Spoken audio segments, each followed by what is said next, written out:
Can you hear me? Can you hear me online? I think I'm loud. Okay. Test.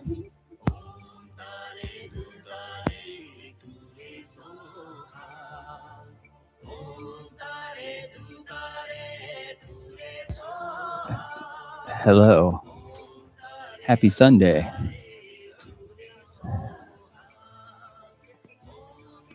Don't forget pastries and coffee.